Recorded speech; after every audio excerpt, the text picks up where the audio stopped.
Did you know that in the last days of his life, Ozzy Osbourne made such an intimate and touching request that even those who knew him for decades were speechless? In this video, you'll discover the Prince of Darkness' final wish, revealed only to his wife Sharon, and how it reflects courage, love, and the quest to leave a legacy that goes far beyond music. If you've ever had times when you worried about how you'll be remembered, or you've seen someone you love struggle with illness and pain, this video will touch your heart deeply. We will show not only the story of Ozzy, but also how love and dedication can turn a last wish into an eternal moment, inspiring all of us to cherish every moment. Stay with us and see how Ozzy coped with his final days, how Sharon made the impossible possible, and how you can apply lessons of courage, resilience, and legacy to your own life. Are you ready to know what really matters before it's too late? So keep watching, because this story will change the way you see love, music, and goodbyes. The music world was paralyzed in shock and pain on July 22nd, 2025. The news went like thunder. Ozzy Osbourne, the eternal Prince of Darkness, had departed at the age of 76 after a long and painful struggle with Parkinson's and other battles that have marked his health in recent years. For millions of fans, it seemed impossible to imagine life without him, an icon, a living legend, a man who transformed rock history with his unmistakable voice and presence. But behind the almost mythological figure was also a tired, frail human being who faced his last days with courage and an emotional weight that few could bear. Ozzy had already let slip, in past interviews, phrases that sounded like dark omens. "The last 4 years have been hell for me," he said. "My health has been destroyed. I can no longer walk straight. I live in constant pain." These words, spoken with sincerity, now became an echo that reverberated amid the collective mourning, as if he knew in advance that his time was running out. His battle with Parkinson's was not just a physical battle. It was also a clash against the loss of his own identity, against the idea that the man who once dominated stages in front of maddened crowds could find himself trapped in a fragile, limited, and increasingly dependent body. But even in the face of this picture, Ozzy never failed to demonstrate his indomitable spirit, his provocative verve, and the creative flame that accompanied him until the last moments. Next to him, as always, was Sharon Osbourne, companion of decades, a life and career partner. She was not only a wife, but also a pillar, caregiver, and confidant. The couple faced public ups and downs, crises, and reconciliations. But nothing seemed as painful as that final moment when life demanded a silent farewell from them. According to close reports, Ozzy, already very weakened, would have held Sharon's hand and, with his voice weakened, made one last request. It wasn't about fame, it wasn't about money, it wasn't about memories of past glories. What he wanted was peace, only peace, after a life marked by extremes of excesses, of victories, of falls, and resurgences. This intimate scene, simple and devastating, sums up the real Ozzy beyond the stage. Not just the legendary star, but the man who knew he was coming to the end of his journey. For Sharon, hearing that plea was like feeling the weight of all the years together compressed into an instant. She, who had always fought to keep alive the flame of her career and the love of her family, now found herself faced with the reality that no human effort could reverse the inevitable. As the years progressed, the weight of the disease became more and more visible on Ozzy's body. That man who had once been the center of rebellion, the cry of youth, was now limited by constant pain, the difficulty of walking, and the gradual loss of his independence. Parkinson's is not just a physical disease. It is a silent enemy that steals simple gestures, which turns every movement into a fight. For an artist who lived from the stage, from the intensity, from the presence before crowds, this limitation sounded like a prison. Still, he didn't give up. Sharon, his life partner, became his daily fortress. Between hidden tears and forced smiles, she encouraged her husband to continue. Their children, Kelly and Jack, also joined in this battle, trying to balance pain with hope.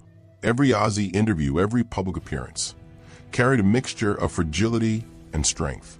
When he said, in an almost trembling voice, that he still had music inside him, the whole world understood that he was not just a singer. He was a warrior trying to stay alive through art. In 2019, when he publicly announced his fight against Parkinson's, the shock was immediate. Fans in every corner of the planet shed tears, but also raised chains of prayer. Ozzy wasn't just a heavy metal icon. He was a living piece of music history. His trajectory represented not only excesses and scandals, but also resilience. Even in the midst of falls and relapses, he always found the strength to return. However, health did not give respite. Spinal surgeries, required after a severe fall, left him debilitated. Medicines multiplied, and good days became rarer and rarer. The routine began to be marked by medical consultations, physiotherapy, and constant care. Still, in every Sharon look and in every gesture of the children, there was one certainty. Ozzy was not alone. The public, in turn, reacted with a mixture of disbelief and solidarity. Thousands sent messages on social media, recalling how his music had changed their lives. For many, Crazy Train and Mama I'm Coming Home were soundtracks of unforgettable moments. Knowing that the man behind these songs was frail touched deep into the heart of every admirer. But for Ozzy, the hardest part wasn't the physical pain. It was to feel that life, once so intense, now walked in slow and uncertain steps. He confessed in one of his last interviews, "I don't know how much time I still have, but I wanted to be next to my family and with music in my heart." These words echoed like an early testament, a heartfelt message from someone who already glimpsed the nearness of the end, but did not fail to value what really mattered. In the last days before his passing, Ozzy lived a time suspended between the past and the present. Each morning began with a simple ritual of ordering tea, a gesture that seemed so trivial but carried a deep symbology. The need for normalcy in the midst of chaos. Sharon was always by his side, holding his hand firmly, reminding him that he could still exert some control over his own story.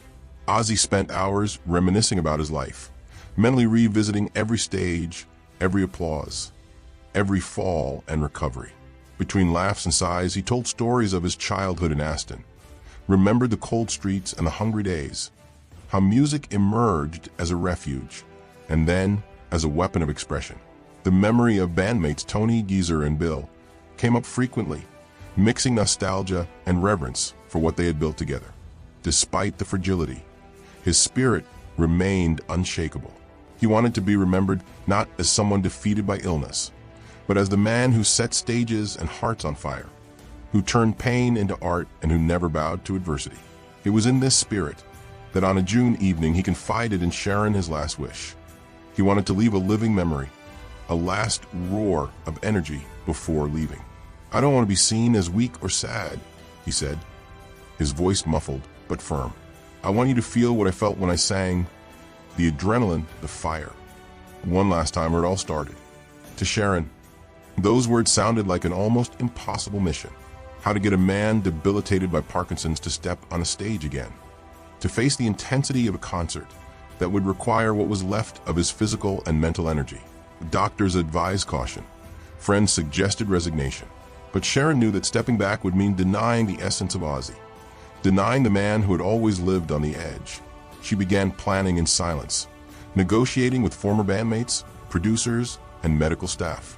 Every decision had to be meticulous, every detail calculated.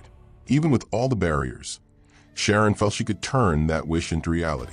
It was not just a request from a husband to a wife. It was a final cry of an artist who wanted to leave the world with a memory of his true self, not of a body weakened by time and disease. Meanwhile, the city of Birmingham, though still oblivious to the plan, remained a silent witness to the story of its most famous son. The streets, the bars, the schools, everything was reminiscent of Ozzy's past and the strength of his music. It was there, in that industrial city marked by difficulties, that a troubled boy turned into the prince of darkness of rock. Sharon understood that the stage was not just a place. It was a symbol of resistance, of life, of eternity. In those final days, Ozzy's every gesture, every shared memory, every whisper seemed to carry a sacred weight.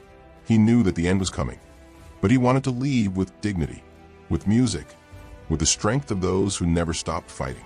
Sharon held his request with absolute devotion, aware that the fulfillment of that wish would be the last great work of love they could share.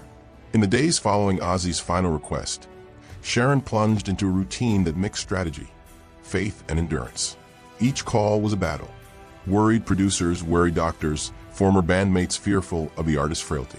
But for Sharon, there was no alternative. She needed to make the last roar of the Prince of Darkness come true. While planning, I watched Ozzy in his simplest moments. He tried to walk, get out of bed, get a cup of tea on his own. Parkinson brutally limited him. But his mind remained agile, alive, full of ideas. Every smile, every look at Sharon carried a quiet urgency. Do it for me. Just one more time. Sharon decided that the concert would have to take place in Birmingham, the birthplace of her legend. Villa Park, a stadium that had already witnessed historic moments in music, would be the venue. But there were logistical hurdles. Ozzy couldn't walk long distances, needed constant medical support, and there was a severe time limit for each rehearsal. Sharon brought together doctors, nurses, and physiotherapists in a quasi-military operation. Ozzy's every step was monitored, every sound tested, every piece of equipment adapted. In parallel, she contacted the former members of Black Sabbath. Tony Iommi, Geezer Butler, and Bill Ward accepted without hesitation, knowing that they were facing something greater than any presentation, an act of love and farewell. Sharon also sought out guest musicians, legends of world metal, to make the evening a unique and unrepeatable tribute. The concept was simple, back to the beginning where it all began, but loaded with emotional meaning. During the hours of rehearsal, Ozzy alternated between moments of pure energy and long periods of exhaustion. He laughed, complained, recalled old stories, and talked about his family, Sharon, and the memories he wanted to leave behind. Sharon stood firm, encouraging, protecting, reminding him, "You still have your voice. It can still roar." As the date approached, Sharon kept the plan a secret even from her children. It was sacred, almost a private ritual of endurance and devotion. Doctors warned that the initiative was risky, but Sharon did not flinch. She knew the real Ozzy needed that final moment. It was more than a show. It was the ultimate proof that even broken by body, his spirit would never bend. In the corridors of the makeshift hospital and on the quiet streets of Birmingham, expectation was growing, but no one knew what was coming. Sharon was determined to create something that would not only celebrate the music, but allow the man who revolutionized rock to make his final mark, the way he always wanted, alive, electric, and indomitable. The weeks leading up to the concert were marked by constant tension, a mixture of expectation, fear, and determination. Ozzy, frail, seemed to carry decades of excess, illness, and internal battles at every turn. Parkinson overpowered him, but his voice still had the force of a storm. Sharon oversaw everything with military precision, ensuring every detail was perfect, from sound to stage positioning, from safety to her husband's comfort. Rehearsals were short but intense. Ozzy needed to rest between each song, but he didn't give up revisiting classics like Crazy Train and Mama, I'm Coming Home. Each note required concentration. Each chord seemed a challenge to time and disease. He laughed at himself as he trembled, admitting, "This body betrays me, but the voice still commands." Sharon held his hands during the most difficult passages, encouraging, reminding him that this would be his last roar to the world. The process wasn't just physical, it was emotional. Ozzy talked about old memories, the days of poverty in Aston, the first shows with Tony, Geezer, and Bill, the chaotic tours, and the ups and downs of fame. Between laughs and sighs, he asked Sharon to promise that his family would remember the man he was, not what the disease had left. Each rehearsal session was a reminder that time was short and precious. Sharon dealt with doctors, stage technicians, and producers simultaneously. No decision could be improvised. She needed to balance the impossible, preserve Ozzy's health while allowing him to experience the glory of one last show. Every phone call was a delicate negotiation, every adjustment a battle won. Even when Ozzy doubted himself, she firmly stated, "You are still the Prince of Darkness. You can still roar." Meanwhile, the city of Birmingham was beginning to feel the electricity in the air. Discreet posters, conversations between fans, and news of a mysterious event fueled expectation. But Sharon kept secret about the actual scope of the concert. It was personal, almost sacred, and she wanted Ozzy to feel like that moment was uniquely his last chance to dominate the stage. even with a body that insisted on failing. In the days leading up to the performance, each morning began with tea and a weak but determined smile from Ozzy. He took a deep breath, adjusted the microphone, rehearsed every phrase, every solo, every gesture. Sharon tirelessly followed his every move, like a general and wife, careful and loving. Through tears and laughter, she managed to turn her husband's fragility into strength. Every chord played in rehearsals was a reminder that show would be more than music. It would be a last act of resistance, love, and redemption. The day has finally come. Birmingham woke to an electric, almost palpable energy. The streets buzzed with talk of a secret event. But even those who knew little could not contain their anxiety. Fans began to gather hours earlier, coming from all parts of the UK, Europe, and even other continents. Many carried old vinyls, worn t-shirts and tattoos honoring the Prince of Darkness. Each face reflected memories, dreams, and the hope of witnessing something extraordinary. Inside Villa Park Stadium, the atmosphere was one of expectation and reverence. Sharon entered early, reviewing every detail: camera placement, lighting, sound equipment. Even the smallest adjustment was critical. She knew that Ozzy's time to come forward was approaching, and that every second would count. Backstage was silent except for the faint sound of final rehearsals. Ozzy sat on his black steel throne motionless, but the determination in his eyes was visible. Physical frailty was evident, but his presence still dominated the space. As the crowd began to fill the stadium, the energy intensified. Shouts, applause, and chants echoed through the air. It was as if all the years of music, history, and rebellion were converging in that single moment. Sharon remained by her husband's side, holding his hand for a few moments, offering silent strength. Ozzy took a deep breath and smiled, recognizing the magnitude of that moment, aware that it was the fulfillment of his last wish. Behind the scenes, the tension was palpable. Technicians, musicians, and producers exchanged glances, full of expectation and concern. But there was also a sense of wonder. Witnessing the last performance of a living legend, even with physical limitations, was a rare privilege. And then the moment came. The lights went out, and a reverent silence enveloped the stadium. The curtain was about to open. Sharon shook Ozzy's hand one last time, whispering words of encouragement. He nodded, took a deep breath, and prepared for what would be his last triumphant entrance on stage. His whole life of music, chaos, and passion culminated in that instant. The first notes of Mama, I'm Coming Home began to sound, soft but powerful. The audience erupted in emotion, many crying, others screaming, all aware that they were about to witness a historic moment.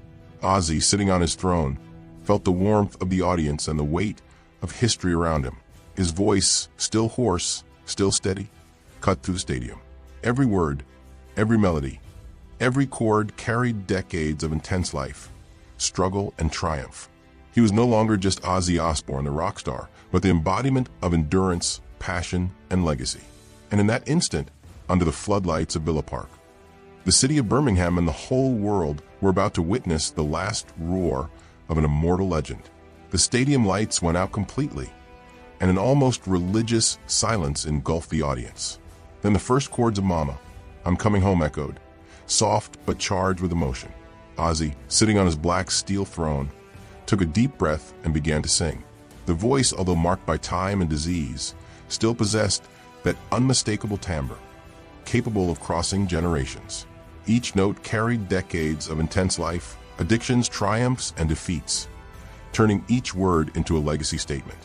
The audience responded with an explosion of applause, screams, and tears. There were children, teenagers, adults, and the elderly, all united by the same reverence. Some had traveled thousands of miles. Others held up old vinyl, ripped t-shirts, tattoos of timeless riffs. Each face reflected memories, dreams, and the hope of witnessing the impossible. The return of a legend, even weakened by time and disease. The stage looked like a shrine, and Ozzy as priest, offering everyone one last ritual of music and passion. Sharon watched everything behind the scenes, every movement, every chord, every gesture of Ozzy. She knew it wouldn't be easy.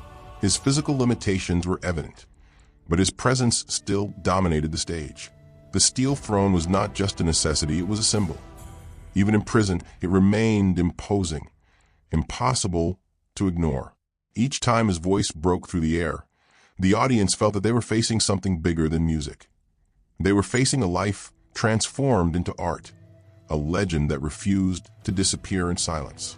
When the first notes of Crazy Train began, the stadium exploded. The familiar melody made many jump, others cry, and all sing along, each chord a bridge between past and present. Ozzy smiled slightly, realizing that even sitting down, he could still command crowds. He did not have to run around the stages. Every look, every gesture, every note carried his energy intact. That was proof that the spirit of an artist cannot be broken by a tired body. The lighting effects, carefully planned by Sharon, enhanced every moment. Fireworks exploded in the Birmingham sky, lighting up the stadium and the city, reflecting the greatness of a career that transformed music forever. Every solo, every riff, every chorus seemed to scream, "I'm still here. I'm still the storm." The audience responded at the time, as if they understood that they were participating in something sacred, unique and unrepeatable.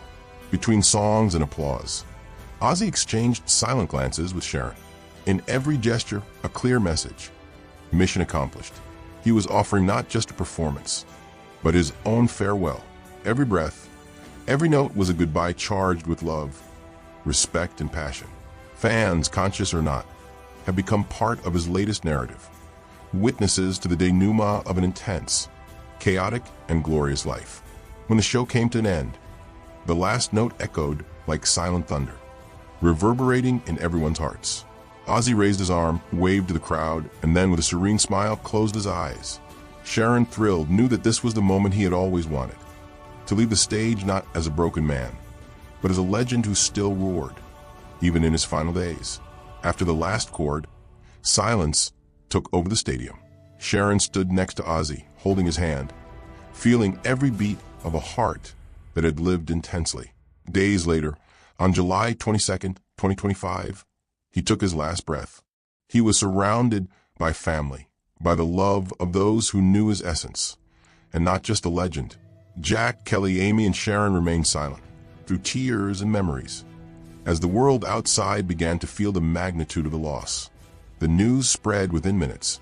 From London to Tokyo, Los Angeles to Sao Paulo, fans wept, lit candles, and shared stories of how Ozzy transformed their lives.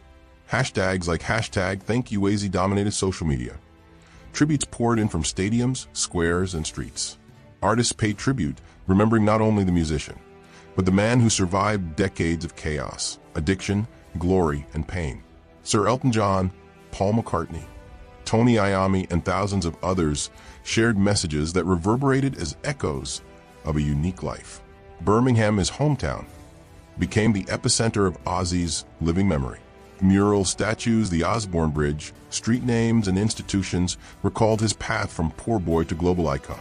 Villa Park, the scene of their last roar, has become a sanctuary. They not only celebrated music, but resilience, passion, the ability to turn pain into art. Each riff still seemed to carry his presence, each verse his strength. The world felt not only the absence, but the impact of an existence that defied boundaries. Ozzy didn't just leave albums or hits. He left hope, courage, and inspiration for millions. His voice, his style, his story transcended generations, proving that a man who lived with intensity can become eternal. And so even after his death, Ozzy Osbourne continues to roar. Not on the stage, not in the newspapers, but in the hearts of everyone who heard his songs, was touched by his life, and learned that the true legend does not die. It echoes forever.